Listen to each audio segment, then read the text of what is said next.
Hello students, we के physics channel में आपका स्वागत है। पिछले वीडियो में हमने शुरुआत कर दी थी चैप्टर सेकंड की, स्थिर विद्युत विभव और धारिता की, जिसमें हमने देख लिया था स्थितिज ऊर्जा, विद्युत विभवांतर, विद्युत विभव और बिंदु आवेश के कारण विद्युत विभव। और आज हम बात करने जा रहे हैं आवेश के निकाय के कारण विद्युत विभव, आवेशों के निकाय के कारण विद्युत विभव, potential due to group of electric charges. तो आओ वीडियो स्टार्ट करते हैं। आवेशों के निकाय के कारण निकाय के किसी बिंदु पर परिणामी विभव का मान निकाय के सभी आवेशों द्वारा उत्पन्न विभवों के बीजीय योग के बराबर होता है। इसका मतलब यह है कि किसी भी निकाय में विद्युत विभव का मान उसमें सभी उपस्थित आवेशों के बीजगणितीय योग के बराबर होता है। मतलब हम डायग्राम से देखते हैं कि इसमें Q1, Q2, Q3 ऐसे Qn आवेश उपस्थित हैं, जिनके मध्य दूरी है R1, R2, R3 और Rn P बिंदु से। तो अब देखते हैं Q1 आवेश के कारण बिंदु P पर विभव। इस Q1 आवेश के कारण बिंदु P पर विभव देखते हैं।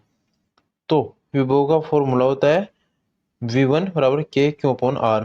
तो यहाँ पर Q आवेश Q1 है और दूरी R1 है, तो यहाँ पर V1 इक्वल टू के Q1 अपॉन R1 हो गया। इसी प्रकार V2 के लिए देखते हैं, V3 के लिए हो गया और Vn के लिए हो गया। तो हम Vn तक आवेशों के लिए निकाल सकते हैं। तो अतः आवेशों के निकाय के कारण बिंदु P पर परिणामी विभव। तो अब देखते हैं सभी आवेशों के कारण बिंदु P पर विभव। तो अब जोड़ देते हैं हम सभी आवेशों के कारण आए हुए विभव को। तो V equal to V1, V2, V3 plus dot dot dot plus Vn। तो यहाँ पर हम V1, V2, V3, V4 और Vn का मान रख देंगे। तो हमारे पास V1 का मान आया था K Q1 upon R1, V2 का आया था K Q2 अपॉन R2 और V3 का आया था K Q3 अपॉन R3। इसी प्रकार Vn का आया था K Qn अपॉन Rn। अब इन सब में से हम K कॉमन ले लेते हैं। तो K कॉमन लेने के बाद अंदर ये बचा। तो अब इसका K का मान रख दिया हम। K का मान होता है 1/4 पाई एप्सिलॉन नॉट। और इन सब का बीजगणितीय योग हम समेशन से दिखा सकते हैं। समेशन का मतलब होता है बीजगणितीय योग, जो दर्शा रहा है I इक्वल टू 1 से n तक। मतलब ये I का मान 1 से लेकर n तक है, ये टोटल के लिए आ गया। तो समेशन I इक्वल टू 1 से n QI upon RI, I का मान 1 से n हो गया। तो ये आ गया आवेशों के निकाय के कारण विद्युत विभव का फॉर्मूला।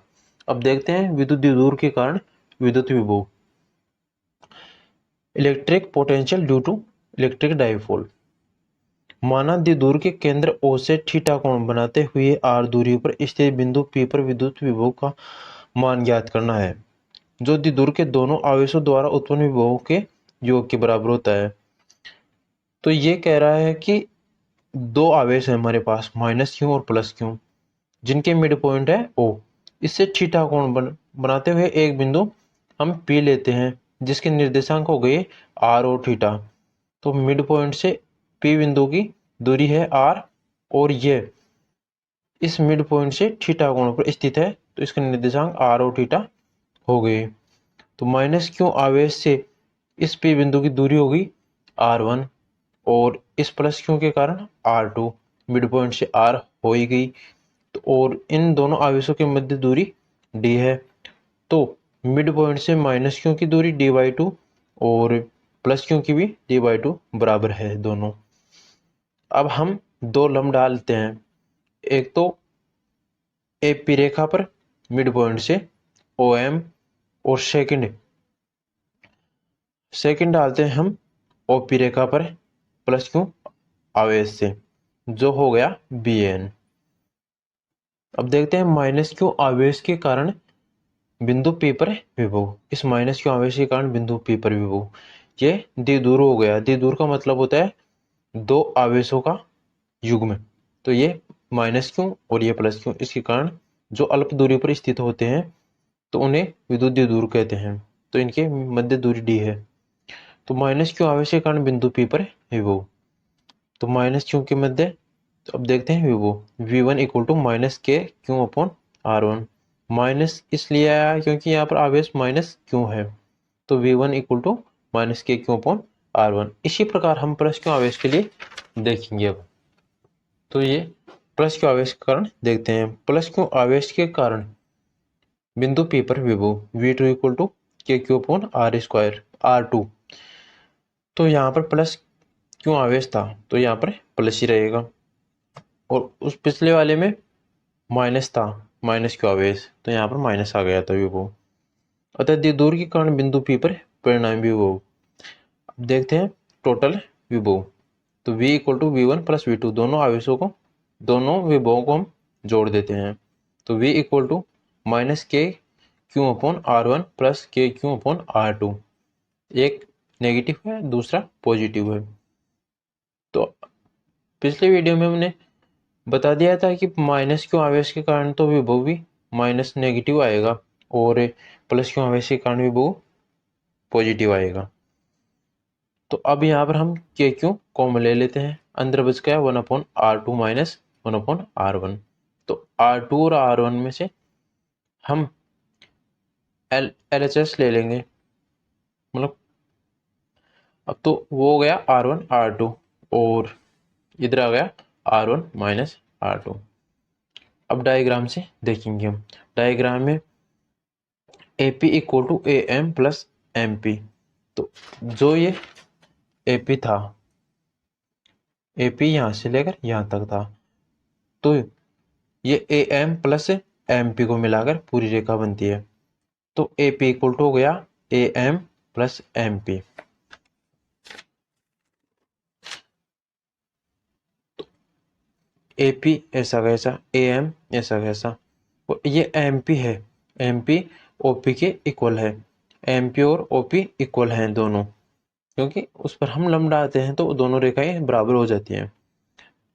तो यहाँ पर हम MP की जगह OP रख देंगे, और AP का मान है R1, दोनों के मध्य दूरी R1 है, और OP का R है। तो इन दोनों का मान रख दिया, बचा क्या AM। AM का मान निकालने के लिए हम त्रिभुज लेंगे AOM से, जहाँ पर हम कोस थीटा लेते हैं। कोस थीटा का फॉर्मूला होता है आधार बटे कर्ण। तो आधार हो गया AM और कर्ण हो गया AO। तो AO का मान है d/2, और AM ऐसा कैसा, इस d/2 को इस तरफ ले जाएंगे, तो यह हो गया d/2 cos थीटा। AM का मान आ गया हमारे पास। तो इस AM के मान को हम इस समीकरण में रख देंगे। तो R1 AM का मान आ गया d/2 cos theta plus R। और इसी प्रकार अब देखते हैं BP के लिए।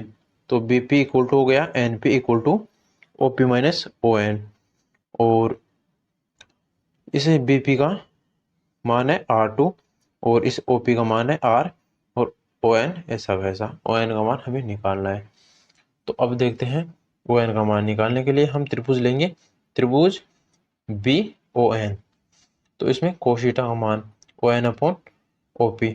तो ON तो ऐसा कैसा रह गया, और इस OP का मान आ गया d/2। अब इस d/2 को हम इस तरफ भेज देंगे, तो ON का मान आ जाएगा हमारे पास d/2 cos थीटा। अतः इस ON का मान है, इसी ON का मान हम इस समीकरण में रख देंगे, जो हमारे पास अभी आया है। तो इस समीकरण में रख देंगे, तो हमारे पास R2 का मान आ जाएगा। R2 का मान आएगा हमारे पास R2 equal to R minus d/2 cos theta.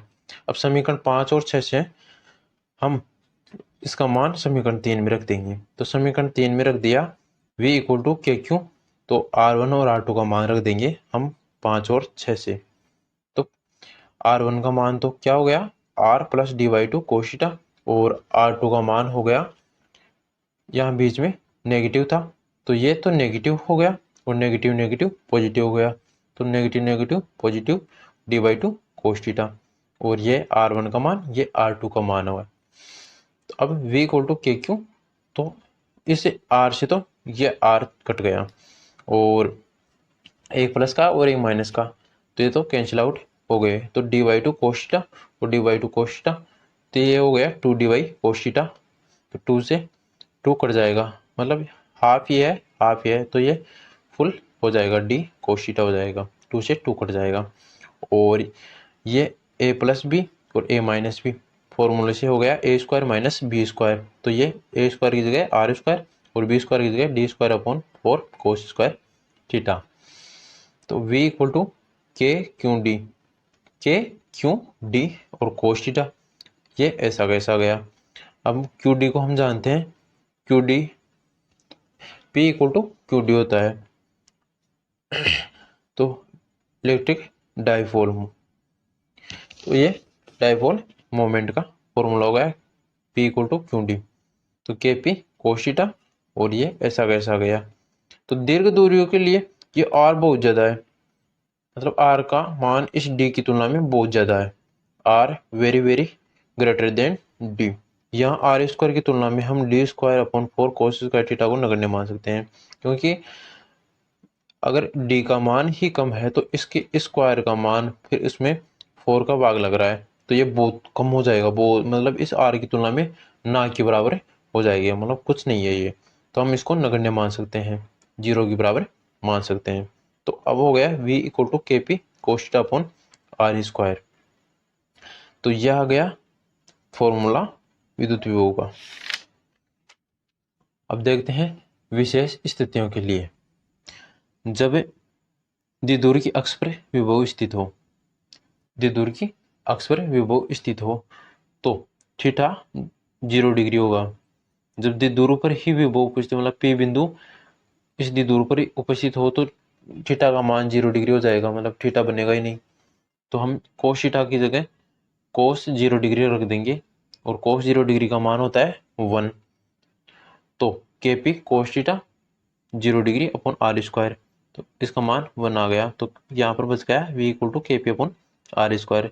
Second special cases में द्विध्रुव की निरक्ष पर स्थित, निरक्ष का मतलब हो गया 90 डिग्री पर, जो द्विध्रुव है इससे 90 डिग्री पर स्थित है, तो 90 डिग्री के लिए थीटा इक्वल टू 90 डिग्री, तो यहाँ पर कोस 90 डिग्री का मान होता है 0, तो ये पूरा 0 हो गया, तो v का मान 0, मतलब इसकी 90 डिग्री पर विभव का मान 0 होगा, और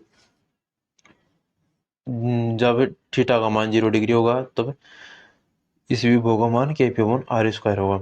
अगर वीडियो पसंद आया हो तो वीडियो को लाइक करें, चैनल को सब्सक्राइब करें। Thank you.